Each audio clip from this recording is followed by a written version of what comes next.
kalau zaman sekarang tidak bisa diterapkan, cukup dia bertaubat dan beristighfar, taubat nasuha. Bagaimana caranya? Mandi taubat. Mandi taubat itu gimana Pak Ustaz? Maaf, seperti mandi wajib. Mandi wajib gimana Pak Ustaz? Oh, anakmu sudah 3, kau tak tahu mandi wajib? Basah semuanya dari ujung rambut sampai ujung kaki, basah.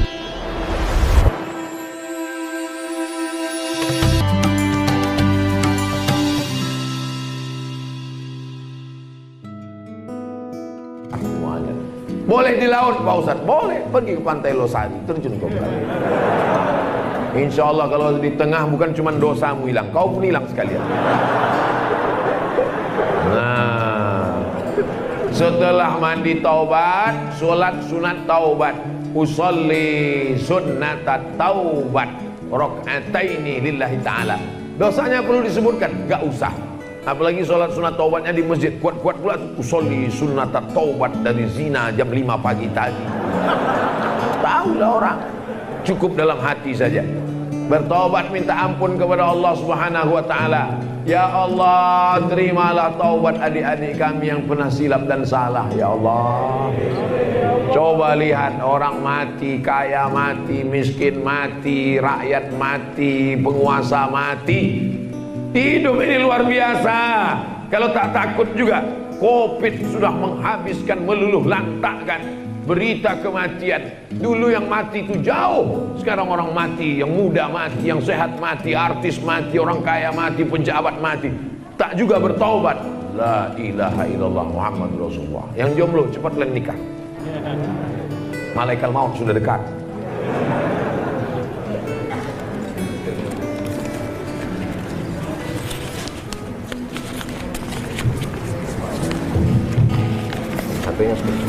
Tidak apa-apa. Banyak betul yang mau dipegang. HP lagi, masker lagi. Kapan dihitung satu salawat saat sholat ketika kita masbuk? Kapan dihitung satu rakaat saat sholat ketika kita masbuk? Apakah membaca Al-Fatihah? Tidak. Hadisnya riwayat dalam Sunan Tirmidzi, Sahih Bukhari, Sahih Muslim, Sunan Abi Dawud, Sunan Nasai, Sunan Tirmidzi, Sunan Ibni Majah. Dalam beberapa riwayat lain, kalau masuk ke masjid, imamnya sedang ruku, farka'u, ikutlah kamu ruku. Man adraka raka'atan, siapa yang dapat ruku, maka dia sudah dapat satu rakaat. Allahu Akbar, masuk masjid langsung. Tapi banyak orang masbuk kadang salah. Begitu dia lihat imam ruku, dia langsung ruku. Takbiratul ihramnya mana? Takbiratul ihram dulu. Allahu Akbar, habis itu baru ruku. Allahu Akbar. Subhana rabbiyal azim wa bihamdi. Subhana rabbiyal azim wa bihamdi. Fatihahnya mana? Al imamu junnah. Imam penanggung jawab. Faqiraatul imam, bacaan imam mengkafir bacaan makmum bagi yang masbuk. Adapun kalau dia jadi makmum, menurut mazhab Syafi'i dia tetap baca Al-Fatihah. Kapan baca Fatihah? Setelah imam baca amin. Waladdallin, amin. Makmum baca Fatihah. Bismillahirrahmanirrahim. Alhamdulillah.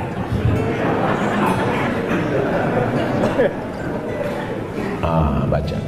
Tapi ada ustaz yang mengatakan makmum tidak perlu baca Fatihah. Mazhab Hanafi tidak perlu makmum baca Fatihah. Mazhab Hambali tak perlu makmum baca Fatihah. Mazhab Maliki, kalau imamnya sholatnya keras, maghrib, isya, subuh, makmum tak perlu baca Fatihah karena telinga makmum sudah mendengar.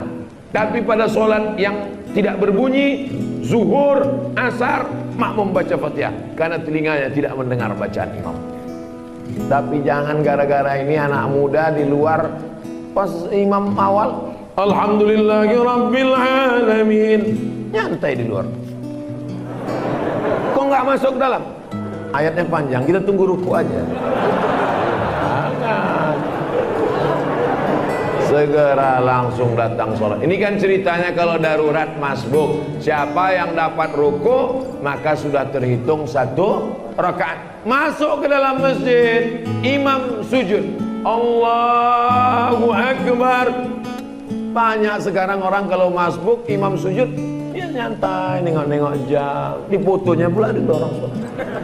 Kalau kau masuk ke dalam masjid, imam sedang sujud, maka kau langsung ikut sujud. Kalau dia sedang tasawuf, laki-laki punya istri 4, ketika cerai 1 orang dan mau nikah lagi yang kelima, apakah menunggu masa iddah? Ini nanya apa mancing? Tidak ada iddah laki-laki, yang ada iddah perempuan.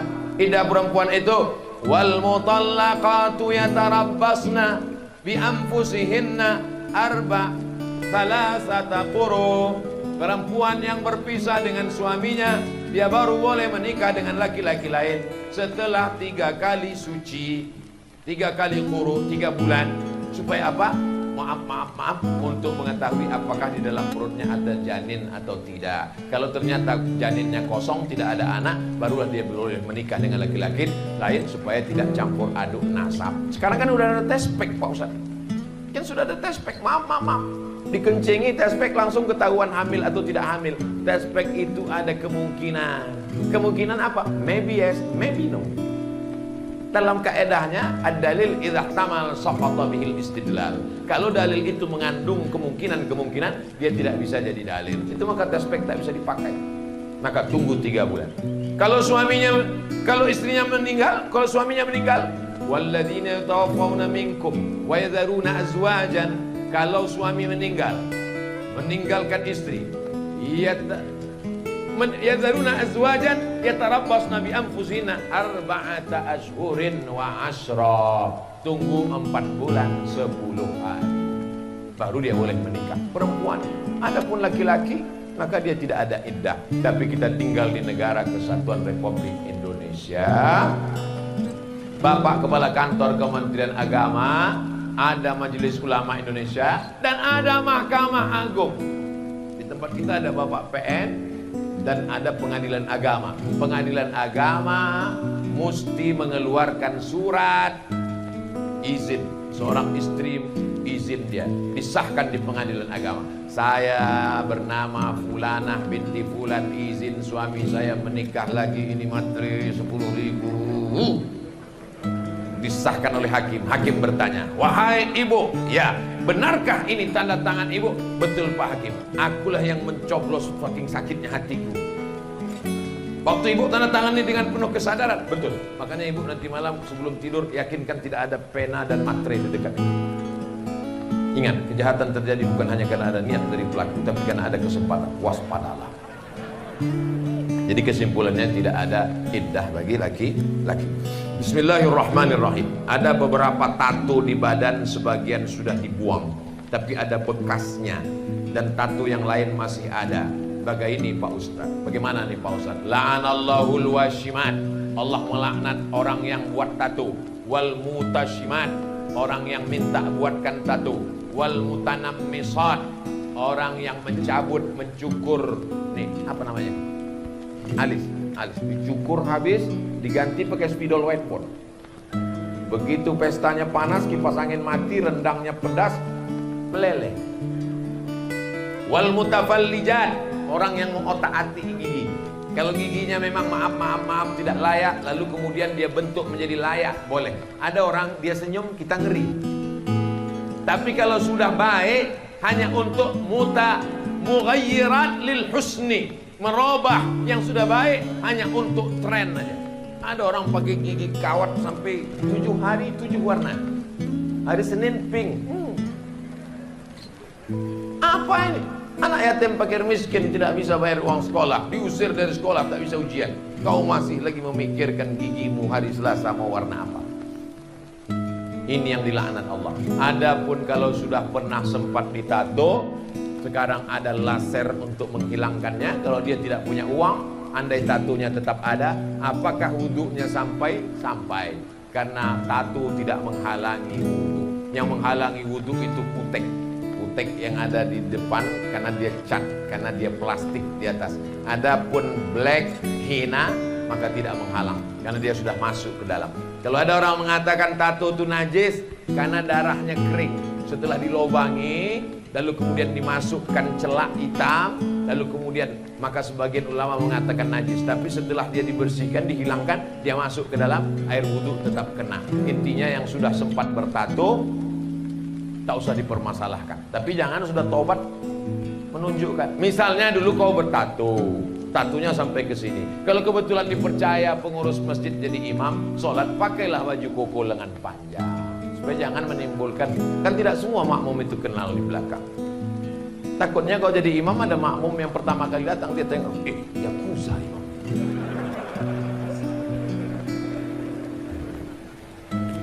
Yang sudah sempat buat tato bertobat nasuha, Allah terima. Yang belum buat tato tak usah buat tato. Jangan gara-gara ini aku mau buat tato lah. Iya, kalau kau masih muda, masih berotot, masih gambar ular naga. Begitu kau kurus, keriput, kena penyakit gula, langsung dicacing hutan. Banyak yang mengatakan bahwa perempuan yang baik akan diberikan laki-laki baik. Ini pasti komplain, kenapa lakinya nggak baik? Saya seorang pendosa lantas mengagumi seorang perempuan yang baik akhlaknya, kuat imannya. Apakah pantas orang seperti saya berharap kepada wanita yang baik tersebut? Why not?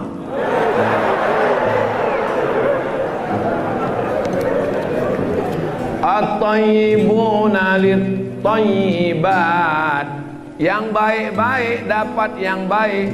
At-tayyibat lit-tayyibin, yang baik dapat yang baik. Laki-laki yang baik dapat perempuan yang baik, perempuan yang baik dapat laki-laki yang baik. Ayat ini banyak dikomplain. Pak Ustadz, saya sholat, saya puasa, saya zakat, kenapa istri saya kuntilanak? Yang perempuan juga komplain, saya rajin pengajian, saya dengar ceramah Ustadz, kenapa suami saya genderuwo? Ayat ini ceritanya ketika sahabat Nabi hijrah dari Makkah ke Madinah. Tiba-tiba sampai di Madinah, susah mau nikah.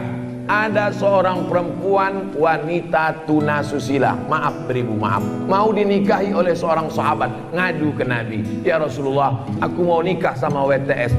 Kata Nabi, at-tayyibuna lit-tayyibat, laki-laki yang baik semestinya menikahi perempuan yang baik. Ayat itu membantah jangan menikahi perempuan pezina sebelum dia taubat. Tapi kalau dia taubat nasuha, at-taibu minaz zambi kama la zambalah, orang yang bertobat seperti tidak berdosa. Itu maksudnya. Jadi kalau ada ibu baik, suaminya tak baik, itu ujian. Ibu sedang diuji dengan suami. Kalau ada suami yang baik, istrinya tak baik, itu pun ujian.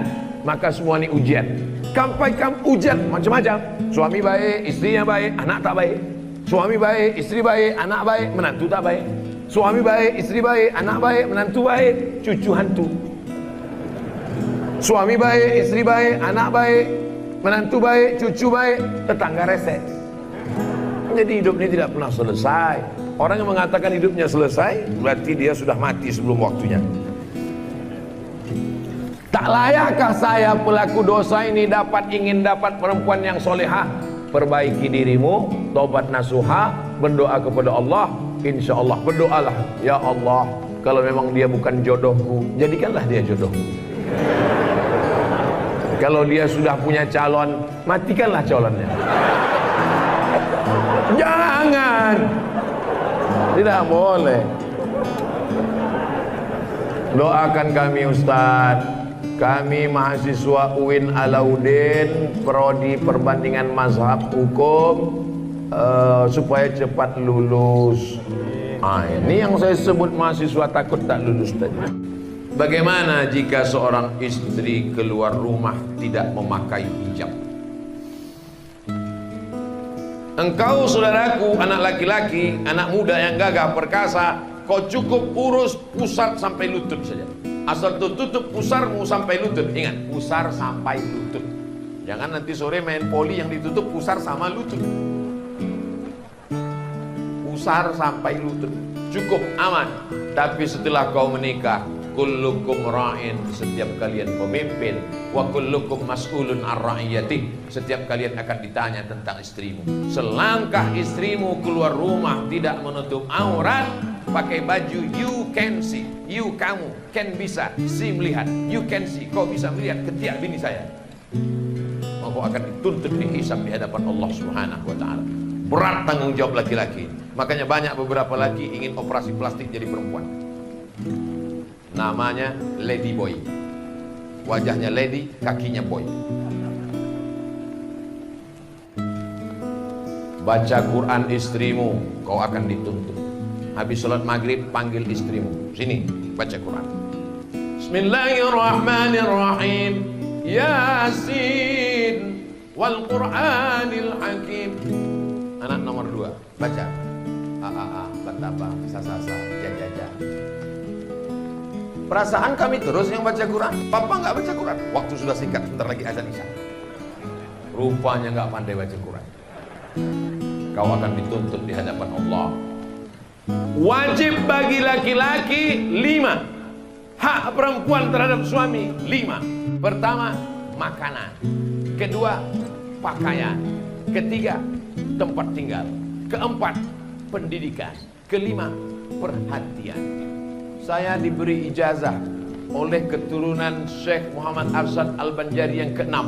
Syekh Muhammad Arsyad Al-Banjari, anaknya, cucunya, cicitnya yang ke-6 memberi saya ijazah.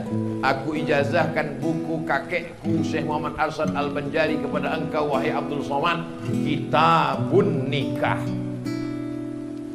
Gemetar saya. Saya kan udah nikah. Kenapa dikasih Kitabun Nikah lagi? Saya baca beberapa baris. Laki-laki yang baligh berakal mampu belanja maka wajib dia menikah. Tapi kalau dia tidak mampu mengamalkan